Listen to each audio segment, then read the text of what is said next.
Hello, everyone. I'm Ed Densel, and I host Unfound, and I run this YouTube channel. I realize you don't want to give a thumbs up to the following video until you watch it. You know what? That's totally understandable. I can appreciate that.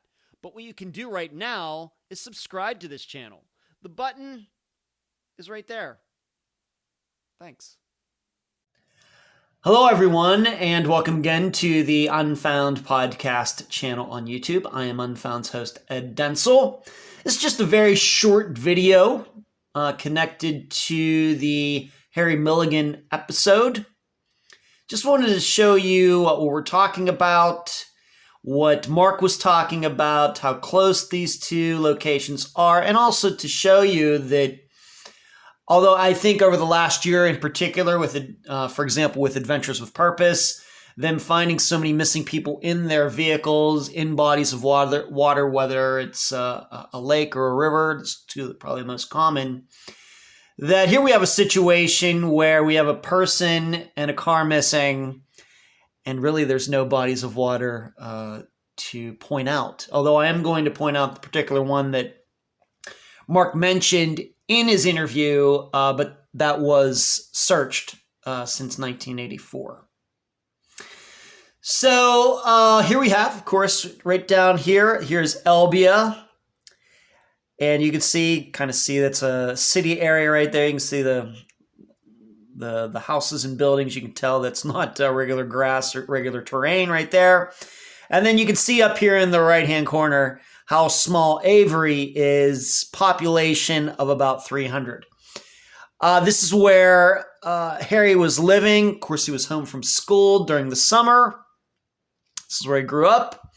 You heard Mark talk about living in this small community.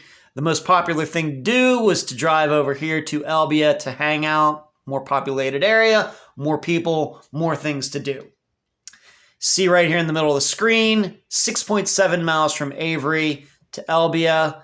And right now, it would take about 10 minutes to make that drive. So not far at all. You can see why, if you're in Avery, if you want to have a good time on the weekend, I can see why going over to Elbia would be a very good choice. I'm going to now show you as you can see, the most popular route between this city and this little town here.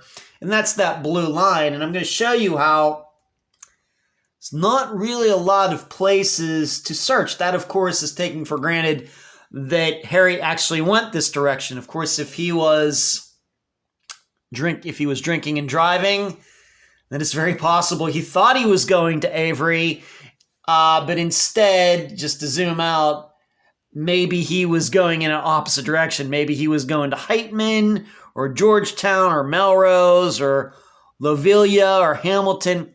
We just don't know. Anything is possible if a person is drinking and driving.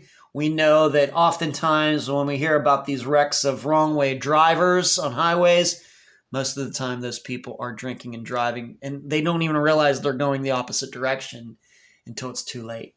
So we have to keep that in mind, I think, with Harry's disappearance. So zooming in here, if we'd have gone up Route 137 right here, gone to 165th Street, and zooming in, there is a lake that I think was still there back in 1984. You can see it. It's right there. I think it was searched.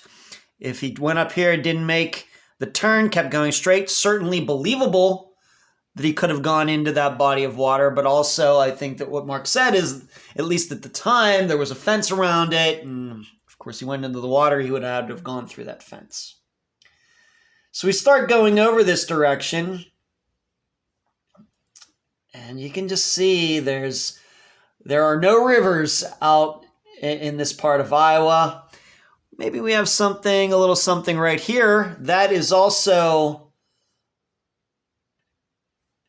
looks to be a lake of some type. Of course, the issue is that a lot of these are not natural. These are man-made. And it very well may be in 1984 that wasn't even there. I don't know the area well enough. That would be something that maybe Mark would know. I guess it's conceivable that if it was there, Mark doesn't make the turn, goes right into the water. It's conceivable that maybe something worth looking into if it hasn't been looked into already.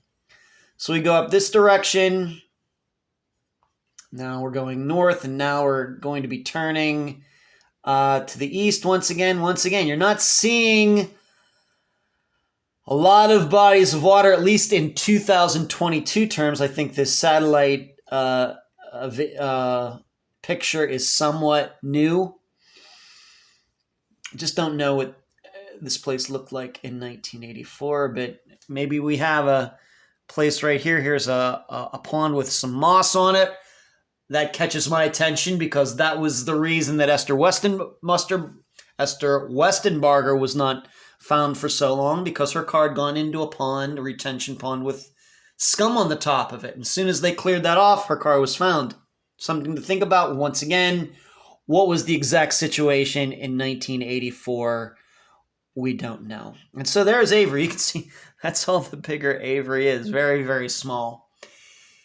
So as you can see, not only are there not a lot of bodies of water between Elby and Avery, there's not really any places where a car could go off the road, and if it didn't go into water, it would be in a place where it wasn't seen.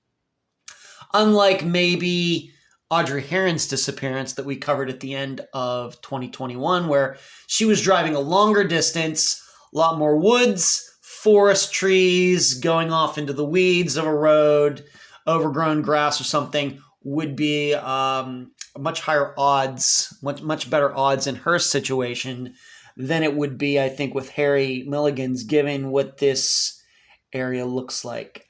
I'm not sure what it looked like in 1984. But that's the way he would have been going home. He didn't end up home. Not sure why. Not even sure if we're supposed to believe his friends or not.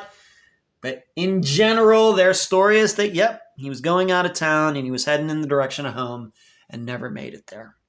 So that's the map analysis. Thank you for watching.